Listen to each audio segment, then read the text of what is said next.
Gramática do português brasileiro. Essa é uma playlist que eu resolvi construir aqui no canal nos últimos tempos aí, porque me parece muito importante, né, uma pessoa que estuda letras ter uma noção do que seja a gramática. Na faculdade em si, a gente vê muito pouca coisa de gramática normativa, aquela lista de regras, essas coisas assim, né? Você meio que vai aprendendo isso ao longo do curso, estudando a língua em si, e não a gramática, estudando a língua, os fenômenos da língua, sociolinguística, fonética, fonologia, morfologia, sintaxe, enfim, né, os níveis linguísticos. E a gramática normativa não. Mas aí eu encontrei um livro aqui na biblioteca que não é gramática normativa, é gramática descritiva. Esse aqui, ó, Gramática do Português Brasileiro. E eu acabei de começar ele, vou levar a vida inteira provavelmente para terminar, né? E tô gostando. Então estou construindo essa playlist, caso você tenha interesse nesse livro, que é o livro de referência em gramática descritiva. Tem um link aqui na descrição dele. Então vamos lá. Quero continuar, né? Eu estou tratando sobre a introdução desse livro. E na introdução, no vídeo anterior, né, eu mostrei que existe diferença, né, quando você diz português no Brasil, português do Brasil. Existe uma diferença aí. Eu não vou tratar sobre isso porque isso eu já tratei no vídeo anterior.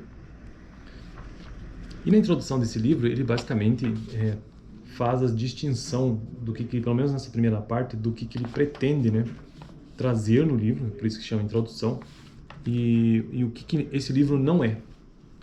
E aí eu terminei o vídeo passado falando de literatura. Eu parei exatamente nessa parte aqui, ó. O objetivo das boas gramáticas é desvelar o conhecimento linguístico armazenado na mente dos falantes, desde o cidadão analfabeto até o escritor laureado. As gramáticas resultam habitualmente do trabalho individual, fundamentando-se na língua literária. Também aqui essa gramática tomou outro rumo. Então aqui ele está dizendo que o que ele pretende neste livro nada tem a ver com aquela gramática utilizada na literatura. Na literatura mesmo, literatura, poética, essas coisas. A literatura de divertimento, né? As gramáticas resultam habitualmente, ele está meio que fazendo uma crítica no trabalho individual, fundamentando-se na língua literária. Também aqui, esta gramática tomou outro rumo. Para começo de conversa, não acho que os escritores trabalham para nos abastecer de regras gramaticais. Eles exploram ao máximo as potencialidades da língua, segundo um projeto estético próprio. Ora, as regularidades que as gramáticas identificam devem fundamentar-se no uso comum da língua. Quando conversamos, o que é o uso comum da língua? Presta atenção nessa parte. O que é o uso comum da língua? Quando conversamos, quando lemos jornais, ou quando hoje em dia, né, usamos as redes sociais, como cidadãos de uma democracia. Isso não exclui a fruição das obras literárias, mas é uma completa inversão de propósitos fundamentar-nos nelas para descrever uma língua. De certo, deve haver alguma polêmica em torno disso, né? Sobre a linguagem ou a gramática que se usa em obras literárias. Não sei. Por outro lado, as línguas são tão complexas, e aqui que me interessa mais, ó. Por outro lado, as línguas são tão complexas que é impossível trabalhar solitariamente em sua análise. Levando isso em conta, os linguistas brasileiros conceberam, a partir da década de 1970, grandes projetos coletivos, produzindo textos multi-autorais. Basta lembrar o mais ambicioso e o mais produtivo entre eles, o projeto de gramática do português falado, cuja realização propus em 1988, já do próprio autor. Lembrando que esse autor aqui é o Ataliba Teixeira de Castilho, referência nisso, né?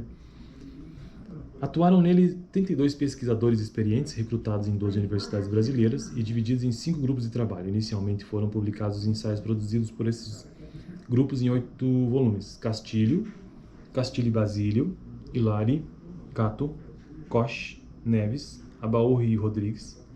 A partir de 2003, teve início a consolidação dos ensaios nos 5 volumes da gramática do português culto falado no Brasil. Koch, isso aqui é assim, o sobrenome dela é Koch. Hilari Neves, Cato e Nascimento, Rodrigues e Alves e Abaúrri. A presente gramática, ou seja, esse texto dele, se insere nesse quadro de preocupações. Filtrei aqui as pesquisas das últimas 3 décadas a partir de uma ótica própria, propondo seguidamente ao leitor que se envolva nas pesquisas, transformando-se no linguista gramático dele mesmo. Seguindo esse impulso, esta gramática dá voz a muitos... Deixa eu ver uma coisa aqui. Filtrei aqui as pesquisas das últimas 3 décadas a partir de... Transformando-se no linguista gramático dele mesmo. Eu não sei quantos de quem está assistindo o vídeo aqui se preocupa, às vezes, em pensar a sua própria língua, como você mesmo se expressa. Eu presto muita atenção, às vezes. Não só comigo, né, mas nas outras pessoas. Eu gosto de observar os fenômenos assim, sabe? Então, esses dias eu fui fazer um pedal com um amigo meu e a gente estava discutindo sobre linguística, né? Enfim, entrando nessas discussões, o que é gramática, o que é língua e tal, né? E ele me perguntou o que se aprende, né, em linguística na parte de gramática e tal. Daí eu dei a explicação para ele.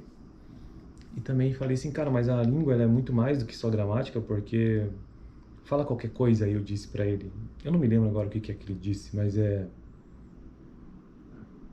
não lembro o que foi, cara, se ele falou... Tô pensando aqui, eu acho que ele falou isso, tô pensando aqui, um negócio assim. E eu disse assim, olha só, o linguista, ele tá preocupado com fenômenos que acontecem na sua língua falada, por exemplo. Então, você falou aí, tô pensando aqui, né? Na gramática normativa não existe tô. Existe estou.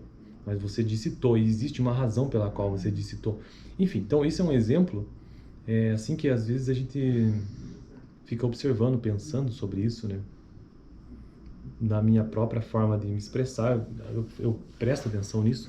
E também nos outros, tentando entender por que, né, que aquela pessoa disse daquele modo.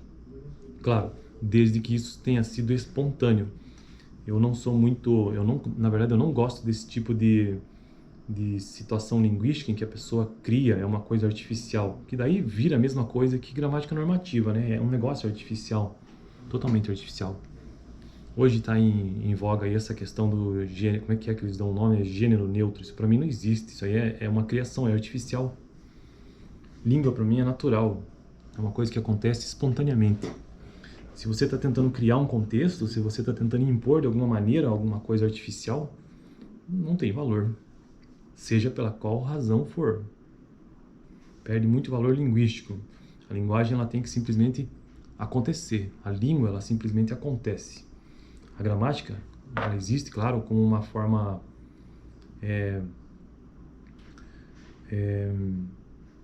uma lista de regras que está ali de uma língua que já existiu e que não existe, pelo menos não totalmente como está lá. Isso não faz dela menos valorosa, com certeza não, mas ela é reflexo de uma língua que já foi e que acontece ainda em partes. E que está em constante evolução, porque a língua, evolução não, mas está em constante movimento. A língua ela é dinâmica, né? O que mais que ele coloca aqui? Seguindo este impulso, ou seja, o linguista gramático dele mesmo, que é o propósito desse livro aqui, seguindo este impulso, esta gramática dá a voz a muitos desses pesquisadores, tanto quanto as aulas que fui ministrando ao longo de 47 anos de magistério. Meus alunos me ajudaram muito com sua curiosidade e com sua recusa a explicações não convincentes. Havia também uns poucos tomados de um grande tédio. Esses também me ajudaram, pois me mostravam que a aula estava um bocado chata. Ora, não temos o direito de dar aulas chatas. Deixa eu ver se eu posso ler mais alguma coisa aqui. Tá, vou fazer a leitura de mais os 2 últimos segmentos aqui para finalizar o vídeo de hoje. O ritmo expositivo de nossas gramáticas adota o que se poderia chamar de... não a gramática aqui do livro, ele está falando nossas de um modo geral, gramática normativa. O ritmo expositivo das nossas gramáticas adota o que se poderia chamar de estilo revelação, entre aspas. O gramático se transforma numa espécie de Moisés que desce dos altos montes e revela aos povos estupefatos o que está certo e o que está errado em sua linguagem. Também aqui me distanciei disso, então ele está aqui novamente dizendo que não quer trazer revelação alguma. Por isso que a gramática é descritiva. Imaginei, para tanto, a seguinte estratégia. Compus 2 textos articulados, um expositivo e outro indagativo. Na exposição falo eu, interpretando os achados da ciência atual.